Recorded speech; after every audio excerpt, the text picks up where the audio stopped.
Actualité oblige, mesdames et messieurs. Merci partout où vous nous suivez, à travers vos petits écrans, dans vos bureaux, dans la compagnie de vos amis, pourquoi pas dans les états-majors politiques. J'ai toujours dit, lorsque nous parlons politique à Mag, le bazar, et nous nous mettons donc dans la peau de la République aussi bien, nous nous mettons là dans l'actualité politique nationale. L'actualité politique nationale, comme vous pouvez le sentir aujourd'hui, est donc à la table de notre réflexion, de notre analyse, de notre regard, de notre échange, avec un qui est à la une de l'actualité ces derniers temps.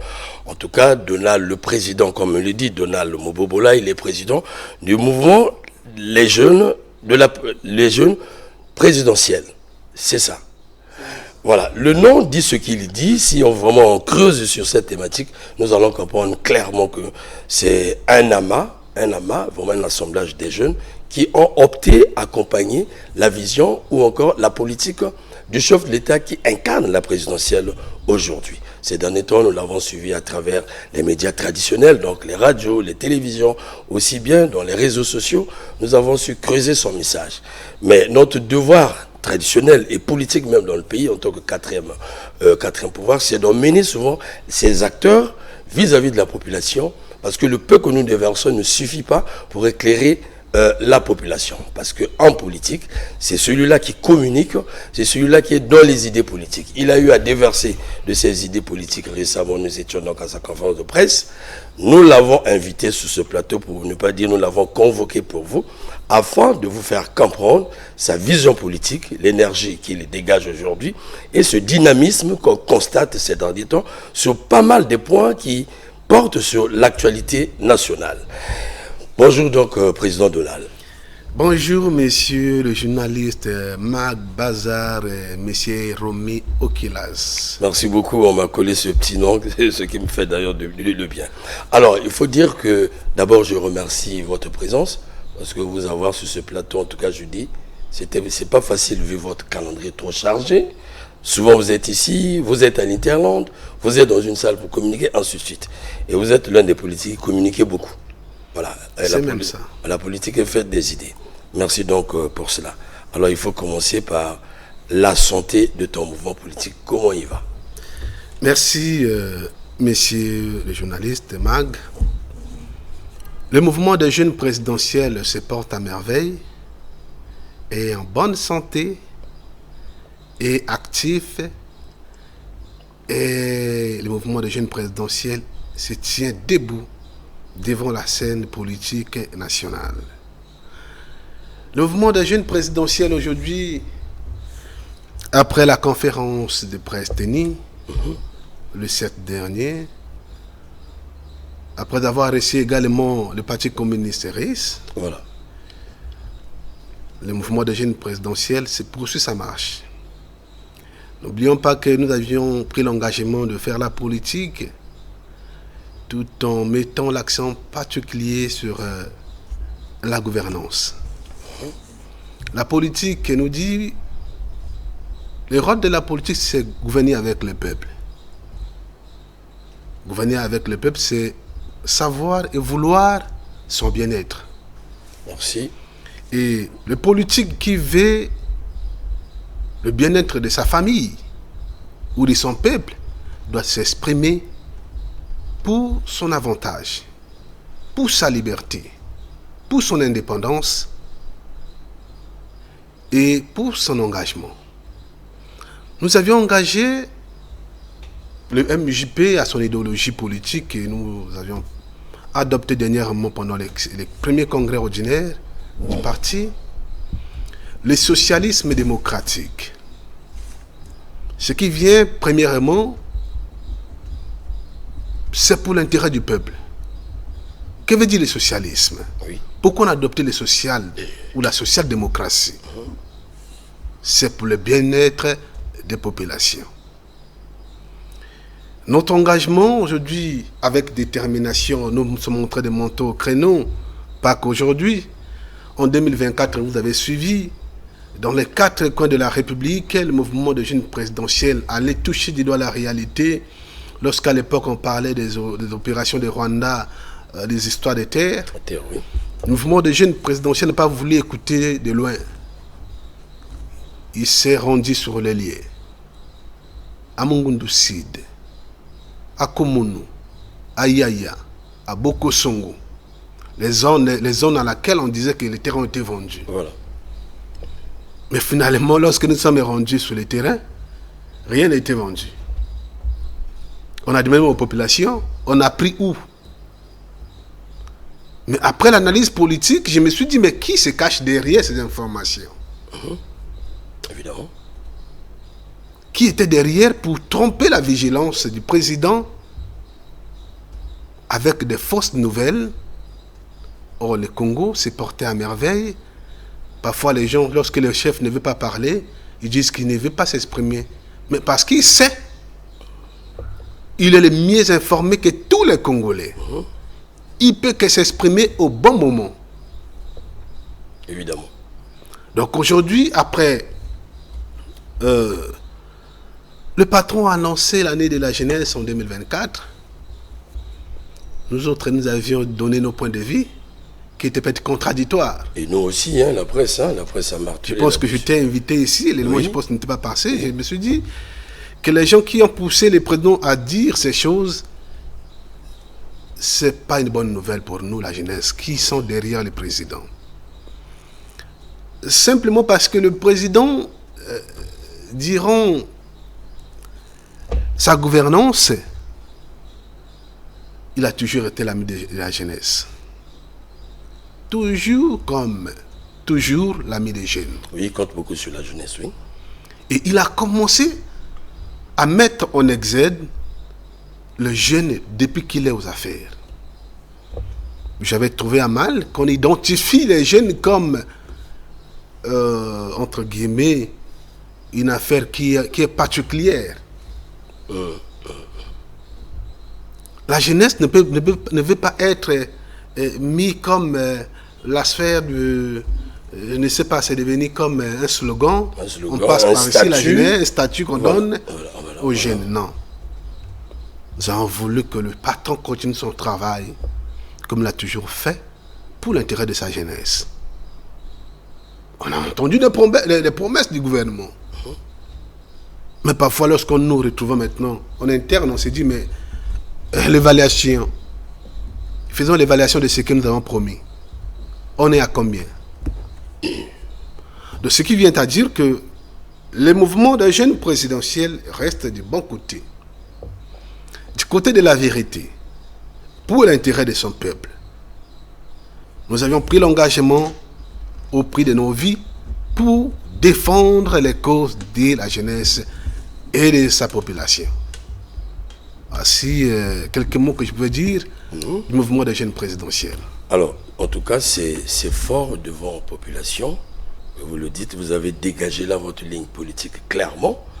Un mouvement, en tout cas, qui a son cordon ombilical lié à la volonté, à la vision et à la politique du chef de l'État, vous l'avez démontré.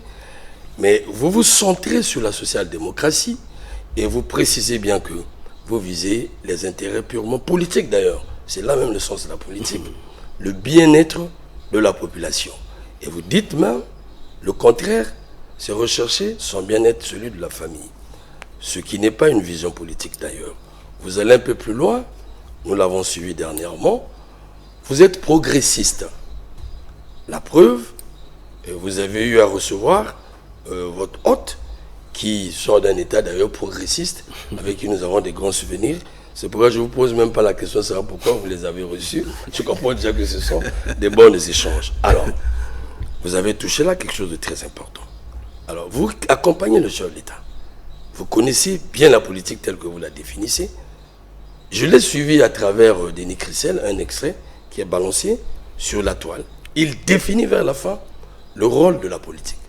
Mais l'impression que nous avons sur les attentes des Congolais aujourd'hui, vous l'avez dit, le président de la République, une fois le mandat passé, a présenté un programme aux Congolais. Il a établi son pacte avec sa population à travers les promesses. Bien évidemment. Et quand les Congolais ont porté l'homme, c'est à cause de ces promesses. Mais aujourd'hui, vous avez parlé de l'évaluation. Quand nous, de la presse, quand les populations font l'évaluation, nous ne trichons pas avec la parole. Nous regardons à ce qui est écrit, à ce qui est promis et à ce qui est vécu. Vous êtes politique, l'électricité pose encore problème dans notre pays. Là, DirecTV fonctionne là au gazole, ce qui nous permet de voir cette lumière, tout ça. Nous n'avons pas encore de l'eau, alors que ça a été promis. Nous, la sécurité a posé problème. Heureusement que le président, des années après lui-même, rentre en action. Aujourd'hui, on peut dormir paisiblement. On peut sortir même de ce plateau à 3 h du matin. On n'est pas inquiété. L'éducation pose problème. Il y a beaucoup de choses. Et vous allez comprendre, permettez-moi, qu'il y a débat dans tous les secteurs de la vie. Il y a toujours débat. La pension des retraités, débat. L'éducation, il y a débat. Le sport, il y a débat. L'eau, il y a débat. Ça veut dire qu'il y a quelque chose qui ne va pas. Cependant, le président fait ses sorties chaque fois. Pourquoi lorsqu'il sort, ça réussit? Et que il vient régler les problèmes directement du gouvernement, à qui il a donné la tâche. Qu'est-ce que vous, politiques, vous pouvez le dire? Vous pouvez dire chose. Nous sommes un mouvement de jeunes éclairés et éclairantes. Le sens élevé de la responsabilité nous invite à être honnêtes avec nous-mêmes. C'est-à-dire, la politique, ce n'est pas la tromperie. La politique, c'est aussi l'art de dire la vérité. Vous savez, il y a une confusion entre les gens qui interprètent mal l'essence de la politique, dont, comme on le dit souvent, la politique, c'est le mensonge. Non. Et elle dit ça, comme on dit. La politique, c'est être honnête avec vous-même. Parce que son rôle, c'est de gérer la cité. On ne peut pas gérer la cité avec les mensonges, avec des comportements déviants qui nous emmènent vers la perdition. Aujourd'hui, je dirais simplement le patron, notre président de la République, dans son action, il avait promis aux Congolais en 2021 la bonne gouvernance, voilà, l'éducation, donc l'électricité, l'eau, la santé. Il avait promis le boulevard énergétique. Partout. Et il tient à relever ces défis. Malheureusement, je dirais bien malheureusement, nous sommes en face de nous des cadres mal intentionnés. Je dirais mal intentionnés. En 2014, pendant la fête nationale de l'indépendance, le président a invité les cadres dans tous les secteurs au sens large de la responsabilité. Et oui, ça a été célébré, on écoutait ça, hein? Les gens pompaient ça partout, même dans les médias. Il y a un adage qui dit, là où un vieillard assis voit, un jeune debout ne peut jamais voir ça. Quand les patrons réclament, ils nous invitent tous à la responsabilité. Parce qu'ils voient le mal qui se reproduisent. Oui. Je dis, il y a toujours dit aux camarades de cesser de dire que le président a dit. Et tous les ministres, les membres du gouvernement, après à la fin, au nom du président, c'est au nom du président de la République qui m'a instruit. Voilà. Évidemment. C'est un grand danger pour notre nation. Parce qu'il y a des gens qui pensent qu'ils ne peuvent pas rendre compte. Voilà. Il n'y a que le président seul qui va rendre compte demain. Voilà ce que c'est. Voilà, c'est une erreur grave. Quand les cadres, qui se disent les cadres d'un État, qui devait gouverner pour le bien-être du peuple, se focaliser tout mot, vous dire que c'est le président qui m'a envoyé. Donc c'est pas lui. Voilà. C'est le président. Ça veut dire que s'il n'y a pas d'électricité, c'est le président. S'il n'y a pas l'eau, c'est le président. Voilà. Quand la santé ne marche pas, c'est le président. Nous disons ça, c'est... quel est le mot que je peux utiliser pour faire comprendre à tout le monde que... Clairement, c'est une fuite de responsabilité. Ça, c'est pas bon. Tcheleka, permettez-moi, Tcheleka, chapeau encore, lorsqu'un politique revient sur ce dossier, parce que Tcheleka, la chaîne Tcheleka avait mené une réflexion là-dessus. Tout politique qui passe. Nous, les mouvements des jeunes présidentiels, nous sommes derrière les présidents. Mais nous condamnons fermement les comportements déviants de certains cadres. Je vais vous prendre un cas. Les gens pensent que le président ne parle pas. Le président parle. Il a toujours exprimé pour le bien-être de son peuple. Chaque année, chaque mois de décembre, devant le Parlement réuni en congrès, le président a toujours dit, il a toujours interpellé la justice. Absolument. Il a toujours interpellé les autorités de la République. Une fois, il a dit le verre est dans le fruit devant magistrat. Mais quand il dit, parce qu'il sait qu'il a recommandé, il y a eu des recommandations pour que les gens puissent suivre à la lettre les mots du patron. Les paroles du chef, c'est une note de service. Ça fait un office de loi. Hein? Le président, ce n'est pas l'ami de quelqu'un. D'ailleurs, c'est l'État. Il incarne l'État. Il incarne l'État avec lui. Et l'État, c'est un monstre froid. Les gens doivent rendre compte du désordre qu'ils ont fait. Vous imaginez qu'avec tant de milliards décaissés pour le bien-être de la population, sur le plan de l'éducation, les gens ne rendent pas compte. Ils sont assis dans leur foyer, en train de regarder, se rigoler, pensent que voilà, la responsabilité revient à Denis Sassou Nguesso. Nous disons non de la jeunesse présidentielle. Ben oui, ils disent le président est là. Ces cadres devaient rendre compte. Sur le plan de l'électricité, vous imaginez que dans un état sérieux, dernièrement j'étais en Angola, l'électricité est partie en 5 minutes, RFI a annoncé. Les médias internationaux comme locaux ont annoncé pourquoi l'électricité est partie. Vous pensez que nous sommes conscients, nous sommes d'accord que ce qui se passe actuellement continue à être comme ça et que nous vivons avec ces cadres autour de nous qui se mettent à rigoler. Pour eux, il n'y a pas de compte à rendre. Ils sont à l'aise. Nous sommes en fait du quinquennat. Oui. Ne pensez pas que voilà, il y a encore des longs chemins. Non. Nous allons vers la fin de notre mandat. C'est fini déjà. Oui. Il faudrait que les cadres puissent s'exprimer dans leur secteur donné. Absolument. Ils ont été engagés. On leur a donné la responsabilité d'accompagner le président dans les domaines du fer. Nous refusons les discours de démagogie. Ça. Il y a trop de discours de la démagogie. Le peuple veut aller vers le pratique, vivre ce qui est réel, du réel. Regardez aujourd'hui la joie du peuple face à l'histoire de Bébé Noir. Voilà. Dit Koulouna. Il a adhéré aussi facilement. Aujourd'hui, je peux vous dire une chose. Son parti politique, le président, rien qu'en éradiquant ce phénomène, il passera dès le premier tour parce que le peuple est avec lui.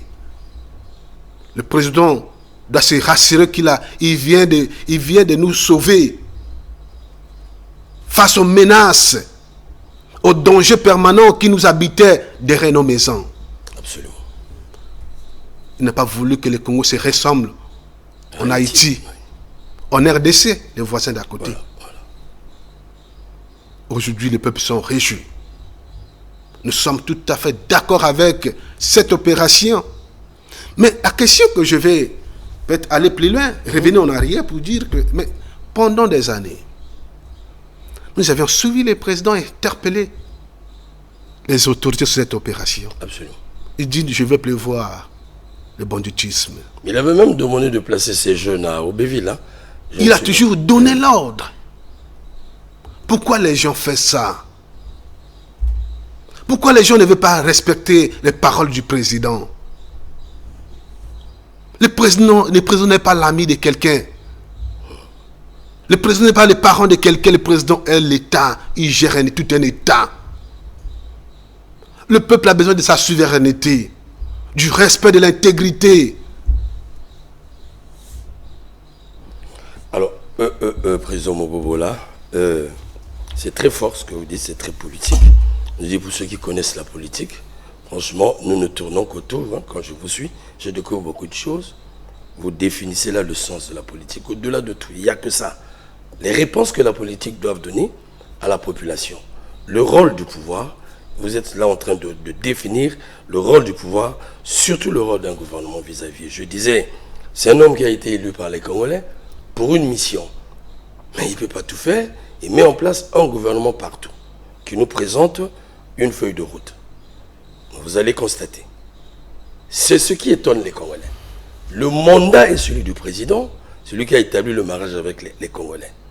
Mais quand les sangs des Congolais montent, c'est parce qu'il manque ce qui a été promis. Il s'adresse vis-à-vis du gouvernement. Quand les sangs de la presse montent en tant que quatrième pouvoir, quand il rentre dans son contrôle de l'action gouvernementale qui est de son droit, mais vous visitez la toile. Vous avez aujourd'hui des Congolais, je me permets de le dire, au moment où nous parlons du chef de l'État, nous rappelons sa mission, ce qu'il a scellé avec nous, pas avec quelqu'un d'autre, ce qu'il a scellé avec nous, qui nous le portons, qui le portons jusqu'à la fin du mandat, n'est pas renvoyé. Et quand les Congolais interpellent ceux-là qui ont la mission, c'est les mêmes qui renvoient à celui-là qu'ils ont choisi. Ils renvoient à ceux qui l'ont choisi. Les mêmes questions, les mêmes vous êtes contre le président. On dit au peuple, vous êtes contre le président. Et parfois, c'est des individus, c'est des lobbies qui le disent. Alors, est-ce réellement face des Congolais? C'est des gens qui n'ont pas des agendas cachés parce qu'ils sont en face d'une matière sans laquelle ils coulent eux-mêmes d'abord, parce qu'ils ne comptent que sur le président. C'est lui qui les a nommés, qui l'a donné vie. Et nous disons souvent, mais quand ils agissent de la sorte, quel est l'avenir politique? La majorité présidentielle. Puisque l'avenir politique de tout parti, de tout groupe politique, dépend de l'action gouvernementale. Regardez en France. Et lorsqu'on parle du gouvernement, on ne parle pas des individus, c'est le nôtre. C'est celui des Congolais. Alors, je manque même de questions. Vous avez tout dit. Mais je suis très surpris de savoir que c'est des jeunes qui pensent comme ça. Et ça ne pose pas de problème dans les états-majors politiques. Ce n'est pas question de poser des problèmes. On n'a pas besoin d'avoir les mots ou les paroles parce qu'on va dire qu'il faut les dire. Ici, je vais interpeller la jeunesse ou les jeunes leaders qui ont choisi l'option de la politique. On ne fait pas la politique pour plaire aux gens ou à certains acteurs. On le fait pour la défense du bien-être. Le jeune lieutenant, le jeune combattant aujourd'hui a envie de devenir lieutenant officier. Le jeune lieutenant a envie également de devenir colonel. Évidemment. Le jeune étudiant a besoin aussi d'être appelé fonctionnaire. Nous qui sommes les acteurs politiques, qui avons choisi cette action politique, il ne faut pas faire pitié. Il ne faut jamais faire pitié. Il faut porter la veste de la responsabilité dans tous les sens. Pas pour soi-même, mais il faut l'assumer pour le bien-être des autres. Est-ce qu'en ce moment-là, vous ne volez pas la vedette à certains? On dira pas que... Nous n'avons pas besoin de... Moi, je n'ai pas besoin de la concurrence. Personnellement, le MJP ne fait pas la concurrence avec aucun parti politique. Mais sa ligne politique doit être suivie à la lettre et respectée. Nous avons besoin d'être respectés. La respectabilité politique nous invite d'être honnêtes avec nous-mêmes et dénoncer ces comportements irresponsables et irrespectueux. Dangereux même pour Parce que ce que nous faisons aujourd'hui, nous manquons du respect face à un peuple qui nous a soutenus. Là, nous repartons aux urnes. Oui. Mais si c'est à cause de certains acteurs politiques, là, je vous le dis, le président ne peut même pas être... Il peut être échoué dès le premier tour. Surtout avec les acteurs politiques, là. Si nous allons voter à cause du président. Absolument, absolument. Parce qu'il y a certains acteurs. Vous imaginez que toutes les institutions de la République sont gérées par qui? Par la majorité présidentielle. Oui. Qu'est-ce qui nous empêche d'être organisés? Sans problème d'homme. On ne peut jamais aller à l'émergence, au développement si on n'est pas organisé. Bon, vous le dites. le président, père son âme, Thomas Sankara nous disait, pour mieux gagner, il faut être organisé. Oui. Je vais vous parler de deux personnalités. Prenons le cas de Raoul Ominga. Voilà, j'en venais d'ailleurs. Voilà. L'homme du monde. Le DG Raoul Ominga, je pense que nous sommes à 5e ou 6e école. Ça, c'est l'éducation. C'est une direction, voilà, qui est en train de faire ses œuvres. La direction d'une simple entreprise. D'une simple entreprise. Voilà. Ma question, parfois même, je me pose, c'est pour dire où est passé le gouvernement. C'est la question que tous les Congolais se posent. Si c'est fort.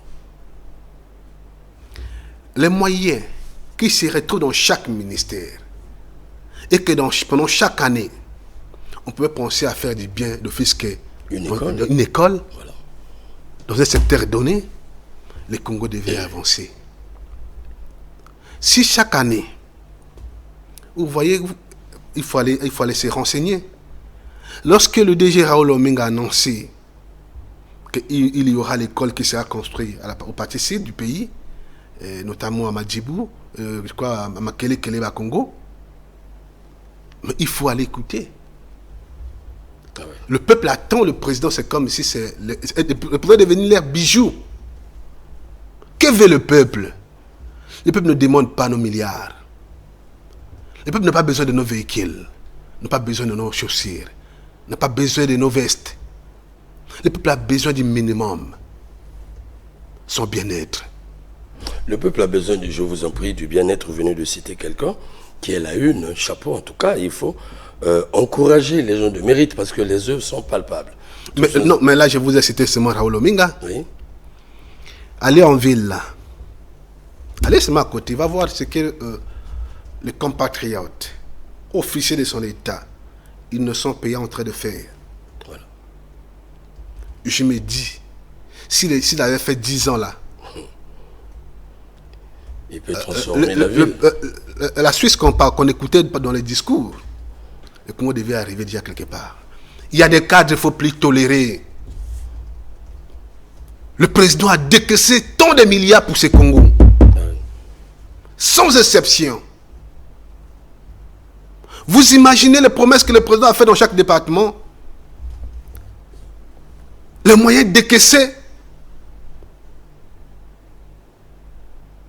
Maintenant, qu'est-ce qu'on va rendre compte? Comment on va commencer? De toute façon, les Congolais sont en train de voir, je vous en prie, avec les téléspectateurs, c'est une vraie réflexion. Je pense que la réponse à certaines questions, c'est il faut ne pas être Congolais pour ne pas poser ces questions. Vous êtes revenu sur la question. C'est notre question même de la presse.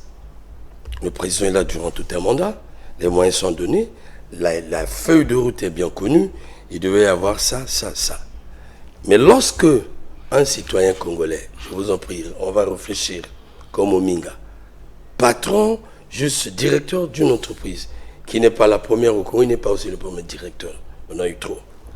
Alors, lorsqu'il sort du pétrole, il va doter le Congo des infrastructures scolaires. Qui gagne? C'est le Congo. Qui gagne? Celui qui l'a nommé politiquement. Parce que là, on voit l'intérêt. Le Congolais gagne. Mais il répond là, cependant, à ce dont le gouvernement devait répondre. Ça, c'est clair, on ne triche pas avec la vérité. Ils n'ont pas payé à surprendre tout le monde, sincèrement. C'est des gens que nous ne connaissons pas. Je vous l'ai dit que c'est... Il a surpris tout le monde parce que nous savons ce qu'était cette zone. Il a attaqué jusqu'à vers Bayardel. Comme vous avez dit, quand vous arrivez là-bas, déjà si vous êtes Brazzavillois, vous avez des larmes parce que vous dites, mais les gens ont la mauvaise volonté, les gens ont la mauvaise foi. Quand il le fait, alors, et Innocent Péa, et Ominga, ne sont-ils pas les Congolais? Ne sont-ils pas nommés par la même personne? Mais quel miracle ils ont opéré? Simplement, ils ont, moi je pense, monsieur le politique, ils ont du respect, du profond respect pour celui qui les a nommés. Ils ont l'intelligence et la sagesse politique pour comprendre que celui qui nous a nommés a besoin de l'électorat. Troisièmement, ils pérennisent là la politique du chef de l'État et de la majorité présidentielle. Parce qu'il faut créer la confiance. Et il faut aussi dire que c'est des gens bien éduqués. Ils pouvaient voler l'argent. C'est des gens bien éduqués. Parce qu'ils pouvaient faire autant comme nous voyons chez d'autres. Et ils sauvent là non seulement leur dignité, mais la dignité de la politique du chef de l'État. Alors, la conséquence, je pense, c'est l'adhésion. C'est ce que nous sommes en train de constater. Maintenant, pourquoi les gens souffrent à chercher à faire adhérer les Congolais sur les réseaux sociaux? On parle sans cesse, on envoie des affiches, on envoie des slogans, s'il n'y a pas de réponse. Voilà. Et c'est une pratique qui nous pousse à réfléchir. Alors, nous allons évoluer. Face à de tels cadres, où les Congolais pleurent, permettez-moi, c'est peut-être pas à vous quand je devais poser la question. La question serait posée certainement au chef de l'État lui-même qui les a nommés. Mais face à ces cadres qui prouvent le concret, où les autres disaient c'est pas faisable, mais c'est faisable. Face à ces cadres, que faut-il faire? Moi, je vais vous dire une chose que je pense qu'après 2026, il y a certains cadres qu'il faut plus voir aux côtés du patron. Vous êtes Notre sévère, patron. Hein? Vous êtes sévère, hein? Simplement pour aider les patrons dans certains axes. Ouais. Il y a des gens qui sont devenus impolis. Très impolis envers les patrons. Ah ouais. Et son cœur... Quand le président a donné l'ordre et que le cadre a écouté, il les exécute automatique, sans état d'âme. Quand le président a donné l'ordre au directeur général de la sécurité présidentielle, elle est rapide. ça a duré combien de temps? Un peu de temps. Parce qu'il exécute là l'ordre donné par le président de la République. Et ça fait du bien aux populations. Mais quand le président condamne la corruption, ces cadres-là sont connus. Mais la Alkela, la haute autorité de lutte contre la corruption, nous les interpellons souvent. Les gens veulent attendre, ils veulent avoir la bouche du président, qu'on dise que voilà, il a enlevé l'enfant de X, parce qu'il n'aime pas X. Quand le président parle de l'électricité, la santé des Congolais, voilà. Mais quelque part, tu vas avoir les aventuriers et les aventurieuses, ils ont dilapidé les fonds de l'État, et ils sont à l'aise. Oh, écoutez, nous avons choisi ces pays, ce n'est pas de notre volonté. C'est la volonté divine qui a voulu que nous soyons nés dans ces pays. Absolument. Il faudrait que les gens puissent avoir au moins le maximum de sa souveraineté.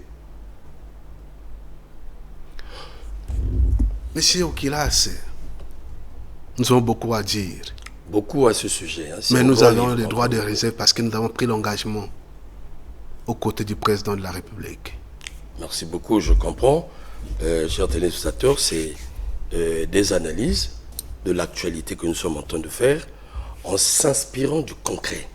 Parce que, je le répète, le succès d'un chef d'État, d'un président de la République qui est voté, il le doit de par l'action gouvernementale. Ça, on ne triche pas avec ça. Il promet, sa population le porte, il est au rendez-vous, le chrono commence. Le gouvernement doit faire le travail. Et nous interpellons souvent le gouvernement, aux membres du gouvernement d'ailleurs, nous disons, souvent quand nous vous interpellons, mais c'est parce que c'est nous qui avons voté cet homme. Et vous avez la charge de réaliser. Non seulement pour notre bien, mais c'est pour son bien, lui qui vous a placé. Et qu'est-ce qu'on constate aujourd'hui? C'est même en créer des lobbies pour leur défense. Vous ne faites pas bien, vous vous défendez. Mais lorsque le président rentre à l'acte lui-même, le message qui se dégage, c'est que vous avez failli devant tous les Congolais. Lui, il est passé à l'acte, il a réussi. Je me souviens, depuis 2016, quand le Congo a reçu le groupe L'Armée Rouge, là au milieu de la gare, opération, boum à l'étranger, tout ça, on a beau crier. Et jusqu'au point où c'était devenu maintenant dans notre ADN, mais imaginons-nous combien de Congolais ont été assassinés par les bébés noirs. Combien? La responsabilité incombe en ce moment-là. Combien ont été mutilés? Et nombreux, quand ils voient aujourd'hui cette action réussir, ceux qui ont des traces, ceux qui ont perdu des mains, ils se disent merde, il fallait que ça arrive avant. Mais quand le président a parlé, je les ai vus applaudir, ceux qui ont fait chèque applaudir. Attendez, est-ce que réellement on fait de la politique? On a la conviction? C'est pourquoi, pour terminer, on dit souvent, c'est comme si les gens n'ont pas le souci de leur avenir politique. Monsieur Okilas, je vais prendre une parenthèse.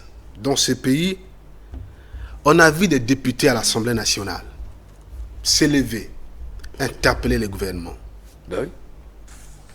Je parlerai ici des cadres, certains cadres, digne de l'air, non? Mais Ibovi l'a fait. Interpeller la majorité. Interpeller le gouvernement. Ils sont nombreux comme ça. Le gouvernement est amorphe. Nous, on va mourir dans nos maisons. Femmes comme hommes, députés, ils sont exprimés leurs opinions. Je vis des députés dans ce pays être sanctionnés. Oui. Parce qu'hier, ils parlaient de bébés noirs. Évidemment. Mais aujourd'hui, où en sommes-nous? Maintenant, je vais demander à certains cadres de pouvoir savoir aussi le courage. De dire qu'à un moment donné, lorsque l'autre a eu raison, il faut revenir au son arrêt. Dit non, finalement, tu avais raison. Reviens. C'est l'honnêteté. Qu'on les rétablisse dans sa faute parce qu'il avait fait des reproches. Évidemment. Ces évocations, ce n'étaient pas des évocations mal intentionnées. Voilà. Mais c'était pour le bien-être de ce que nous sommes arrivés aujourd'hui. Alors à ce moment-là, qui a eu raison? Monsieur Okilas, le Congo est dirigé par les docteurs. Voilà. Je peux dire que le premier membre du gouvernement, jusqu'au dernier, ils doivent avoir des bacs plus 5, 10, voilà, 20, 30. C'est des intellectuels. Parfois, je me pose la question, est-ce qu'être intellectuel au Congo, il faut devenir idiot? Parce qu'il y a une parenthèse, là, il y a cacophonie là. Il y a l'inverse là. Parce qu'en réalité, un intellectuel, cadre intellectuel, universitaire, c'est celui qui doit respecter les principes, les règles fondamentaux d'une société, bien sûr, et de la gestion. Oui. Mais c'est l'inverse aujourd'hui. Les mêmes cadres sont devenus les grands voleurs. Les mêmes cadres sont devenus un polo envers les présidents. Les mêmes cadres ne respectent pas les règles. Vous pensez que dans un gouvernement, on peut être encerclé que de 4-10, mes parents, pour plaire à qui?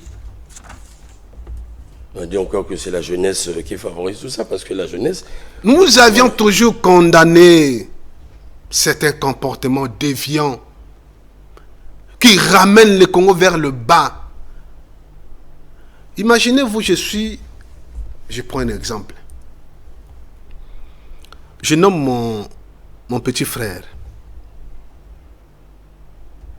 conseil spécial chargé des missions. Je lui remets 10 millions pour aller les mettre quelque part. Et qu'il vole les 10 millions là. Même 5 000, les 1000 francs là, volés. Honnêtement, est-ce que j'aurai du courage d'aller arrêter mon frère là pour le mettre en prison? Non, tu l'emmènes nulle part. Le mal est profond. Nous devons sortir des comportements qui nous ramènent vers le bas. Le président appelle ça comportement grégaire. Il faudrait que le cadre, l'homme qu'il faut à la place qu'il faut. Nous avons une assemblée nationale. Nous, la majorité, on a moins 91. Si on peut le peut-être 91, peut-être combien? Au moins de 100 et quelques, c'est nous. Oui. Mais nous voyons ces comportements. Quelle est notre position? Est-ce que nous sommes là pour plaire aux ministres, aux directeurs généraux, aux individus, ou on était là parce que le peuple nous a donné la mission? C'est pour gérer pour ses défenses. Voilà. Pour la défense de ses intérêts. Le président la défense. Parce que imaginez-vous, je suis citoyen d'une localité. Là où je suis né, mes parents sont nés. Ça veut dire que si je ne parlerai pas de l'indépendance, tous ces indépendants sont venus après, ils n'ont jamais vu les véhicules. Oui. Ni l'électricité. Et aujourd'hui, imaginez-vous que l'électricité arrive dans ces coins-là. Comment va être porté le président de la République? Absolument. Parfois, je me pose aussi la question. Nous allons aux élections. on a eu certaines promesses qui sont un peu... bon. Bref, il faudrait que les hommes changent. Il faudrait que les hommes changent. Nous devons sortir de l'otage politique. On ne peut pas prendre le président en otage parce que nous avions une certaine... Ce sont des intérêts, il faut le dire, oui. Cette oligarchie, nous ne voulons plus. Le président, c'est celui des Congolais qui l'ont. Nous voulons que le patron tienne son commandement. Notre patron a décidé sur l'intérêt de son peuple. Et d'ailleurs, nous sommes d'accord avec lui parce qu'il a déjà commencé. Que cette élan prise. J'ai aimé hier, en suivant les reportages du président en Angola, lorsqu'on fait l'historicité de la révolution du mouvement du MPLA. Voilà. Lorsqu'on fait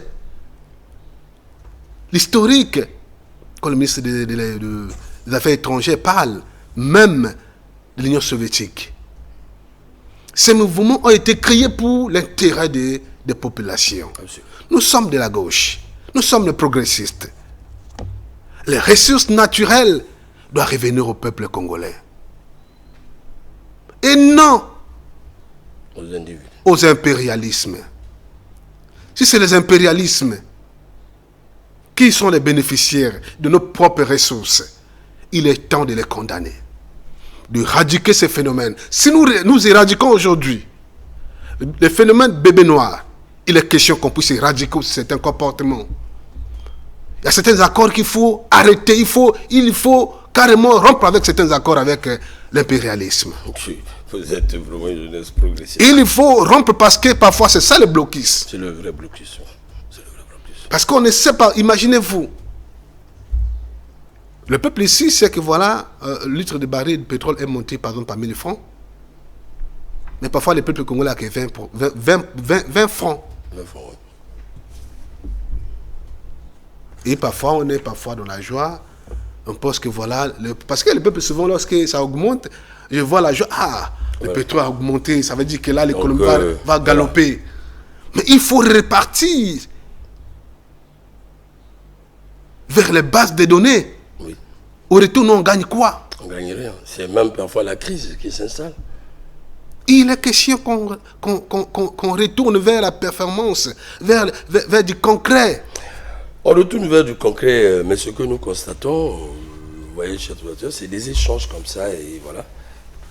Voilà, ce que nous constatons aussi chez l'homme politique congolais aujourd'hui, vous l'avez dit, il n'y a pas d'électricité. Nous suivons les débats à l'Assemblée et nous les couvrons. C'est-à-dire, nous faisons des reportages. Ça veut dire nous vivons ça de près, de visu, et une fois à la télé, nous faisons des coupures. On entend comment les gens parlent.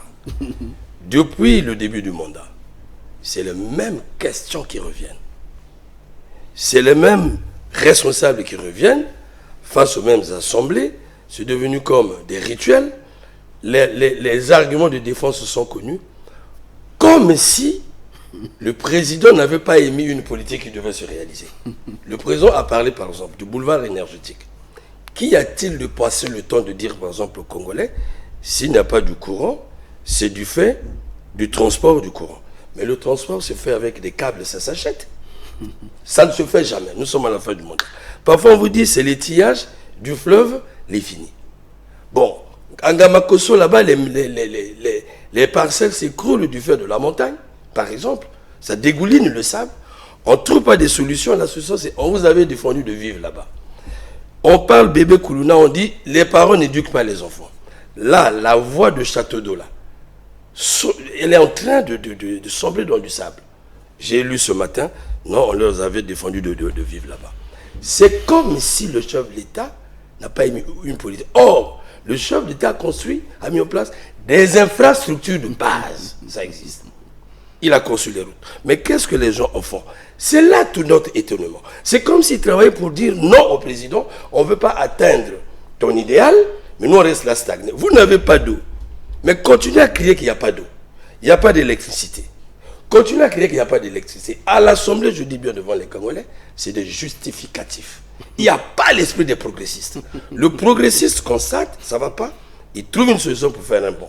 Parce que malheureusement, à la fin, nous ne sommes pas des politiques. Nous parlons au nom des Congolais. C'est celui qu'ils ont voté, c'est lui qui ont voulu de ce monsieur, pour un but, vivre ce qu'il a eu à donner. Alors, la question que j'aimerais vous poser, vous allez partir accompagner, vous allez accompagner le chef de l'État dans ce grand duel. Lorsque nous énumérons tous les problèmes, vous sentez que la société est malade. Donc au niveau des Congolais, qui sont dans des éternels besoins. Qui doit aller parler aux Congolais du président pendant la campagne? Qui est digne? Une très belle question. Pour l'intérêt de la nation, pour l'intérêt des militants et sympathisants qui ont choisi le président Denis Sassou Nguesso comme leur leader, il faudrait que nous ayons des réponses vraies et directes, sans mascarade. Il y a des cadres qu'il faut plier. Vous savez, à pareil moment, souvent, ces mêmes acteurs politiques, ils portent des vestes de tortues, des peaux de tortue pour aller tromper. Ils sont habitués comme ça. Maintenant, moi, je ne peux pas les battre parce qu'il y a du jus. Avec des discours fallacieux, simplement pour aller tromper la vigilance, pour dire au président que c'est bon. Mais lorsque parfois on arrive sur le terrain, c'est rien du tout. Moi, je dirais que tout n'est pas mauvais. Il y a des choses qui se réalisent. Le patron est en train de faire, poser des actes, département par département, lentement et sûrement. À ce niveau, je dirais que le peuple est d'accord. Dans cette procédure du pragmatisme, nous ne voulons plus le discours, nous voulons aller droit au but, dans les concrets. Vous imaginez, le président va, je crois qu'il va aller dans la Sangha, il va aller à Evo, il va aller à Dolisie, dans les Koumou. Il va aller pour poser des actes palpables et vrais. C'est ce que nous voulons d'ailleurs. Il y a certains cadres qu'il ne faut plus marcher avec eux. Je vous dis la vérité qu'il y a certains cadres qu'il faut retirer. Prenons les cadres comme les Ominga, nommez les Ominga les ministres des Travaux publics. Et il va changer la vie. On n'a pas besoin de bons parlers. Il va changer la vie. On n'a pas besoin de bons parlers. On a besoin des hommes vrais. On n'a pas besoin de démagogues. Trop même, nous en avons trop. On a besoin des hommes qui posent des actes vrais, ils ont même réalisables, concrets, ils ont même qui exécutent les mots. Les gens oublient que le président de Denis Sassou Nguesso est un révolutionnaire. Ils n'ont plus ça dans la tête. C'est ce que les gens oublient. C'est l'ami des jeunes. Il écoute ce que les jeunes décident. Il réclame. Ici, il est question de noter qu'il y a certains secteurs qui sont en train d'avancer. Imaginez l'histoire des 12 hôpitaux. Oui, oui. Je pense de la Songa. Il va l'inaugurer. Il va l'inaugurer également les grandes écoles que j'ai suivies ce matin. D'ailleurs, ce qui s'est réalisé dans la Songa par le ministre Maguessa, coup de chapeau. Il va aller, je crois, comment on appelle ça, à Evo. Je pense que le peuple d'Evo, aux compatriotes d'Evo, seront les plus joyeux. Absolument. Parce qu'aujourd'hui, les Evo, hier, pour arriver à Oyo, il fallait faire 4 heures, ou peut-être 10 heures, ou peut-être combien de temps? Oui. Parfois 2 jours, 3 jours pour arriver. Mais aujourd'hui, en 30 minutes, tu arrives à... Aujourd'hui, ils sont encore des bénéficiaires de routes énergétiques. Absolument. Ils vont bénéficier de ça. Le patron va aller pour inaugurer. C'est du concret. La maison des maisons d'arrêt, il va aller inaugurer. C'est du concret. Il va aller à Dolisie pour inaugurer l'école que la SNPC a construite. C'est du concret. Voilà. À Pointe-Noire, c'est du concret. C'est fini. Nous voulons éradiquer ce phénomène des escrocs politiques. Parce qu'ils nous tourneront avec des discours fallacieux. On ne sait pas d'où il revient avec ces discours. Il tue même la politique. Il tue la politique du chef de l'État. Nous sommes derrière le président de la République. C'est un homme de bonne volonté, engagé pour le bien-être de la population. D'ailleurs, il ne dorme jamais. Il est à la recherche du bien-être des Congolais. Mise au point. Mais je vais vous parler d'un cas. Peut-être ça peut vous faire rigoler. Le jour que nous sortons pour aller inaugurer la route de l'école de la liberté, bon, je pense qu'il y a certains qui avaient déjà eu les infos que voilà, le patron va passer par Kulunda. J'ai vu en 2 jours, les trous qui existaient ont été disparus automatiquement. Ouais. Je me suis dit, mais si les gens pouvaient faire ça dans chaque arrondissement, sans attendre le président. Donc pour poser des actes vrais, bien, il faut attendre que le président arrive. On est où? C'est ça la mauvaise L'administration est décentralisée. Voilà. C'est le manque de volonté politique. Donner des missions. Décentraliser l'action. Nous avons des maires. Nous avions, comment on appelle ça, les préfets, les sous-préfets. Décentraliser l'action. Mettez une équipe de suivi. S'il faut mettre même la DGSP derrière ça, mettez la DGSP.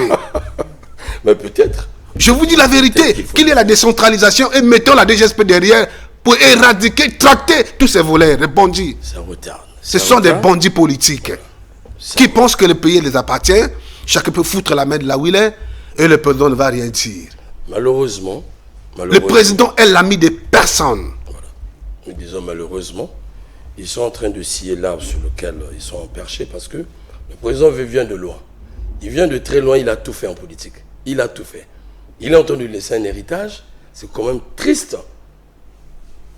Quand on constate ça politiquement, il est en train de laisser un héritage. Mais ceux qui doivent profiter de cet héritage. Parce que quand je vois autour du président, qui a déjà bâti un parti politique fort ici, qui peut créer un système. Il crée un système, il donne tous les moyens énormes. Mais les gens sont en train de s'infantiliser. Mais le jour où ce monsieur-là ne sera plus, franchement, je l'ai dit une fois, il y a ceux qui vont amèrement regretter, ça sera trop tard. S'il y a quelque chose de plus précieux en politique, c'est le système. Mais s'il y a quelque chose de plus difficile à bâtir, c'est aussi le système. Aujourd'hui, mon très cher frère, vous savez, le Congolais n'aime pas celui qui fait bien. C'est clair. Aujourd'hui, au Congo, nous avons 2 mouvements. Un parti politique plus dynamique, qui n'est plus redoutable. C'est le mouvement de jeunes présidentiels et le patriarche. Voilà. Les grands opérateurs de la mobilisation au Congo. C'est ce que nous constatons. Malheureusement, notre patron est devenu aujourd'hui attaqué de tout parce que pourquoi les jeunes là travaillent comme ça? Nous travaillons ici au bout de l'effort. Nous avons tenu notre congrès pendant 3 jours.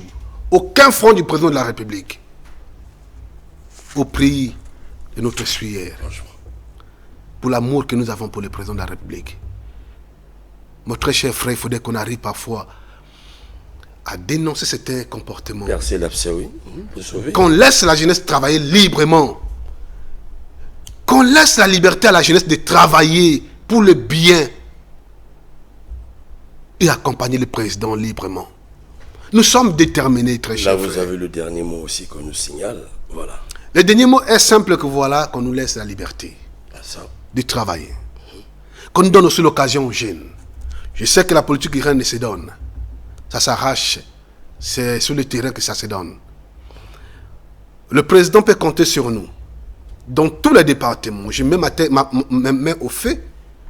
Rien qu'avec le MJP et les patriarches, le président gagne dès le premier tour. Sans commentaire. C'est ce qu'il attend. Et nous sommes déjà prêts.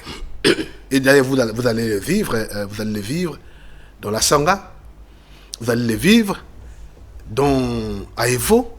Nous sommes prêts. Les troupes sont déjà en action pour accompagner le président. Nous refusons que notre président soit pris en otage. Il est notre héros national. C'est notre pierre précieuse que le Congolais doit sauvegarder. C'est l'unique qui a pu faire la transition Ah ouais. Entre deux de la démocratie au Congo. Il est le père de la démocratie, l'homme du dialogue.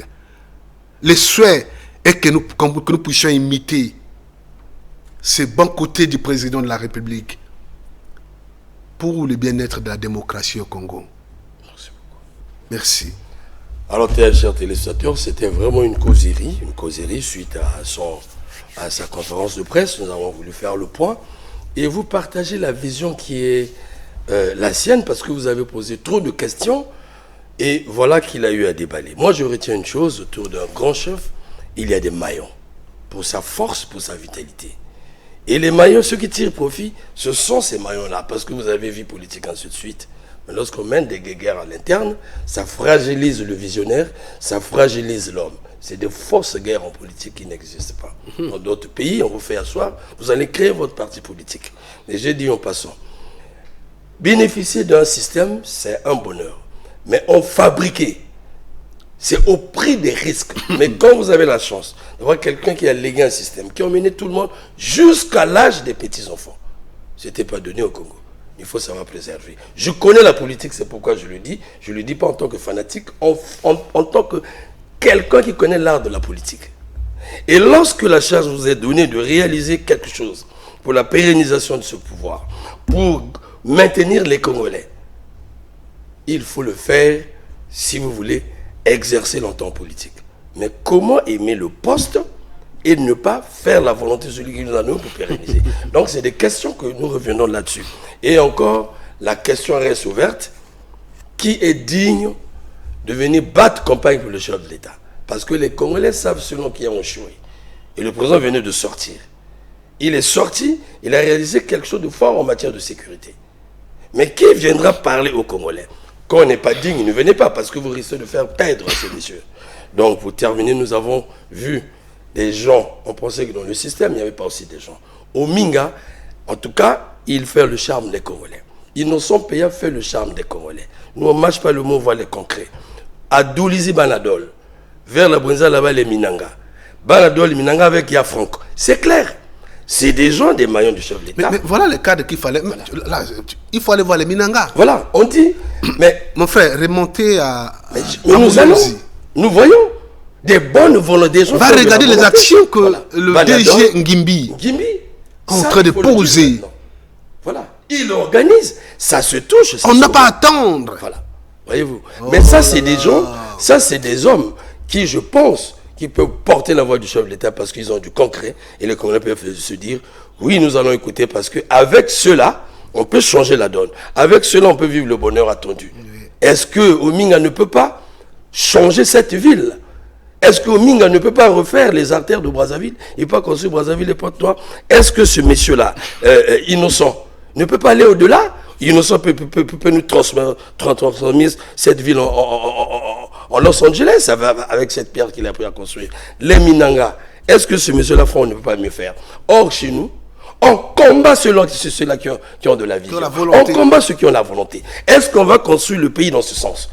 Pourtant, il faut qu'il y ait des hommes. Mais on ne doit pas inviter tout le monde à être nul.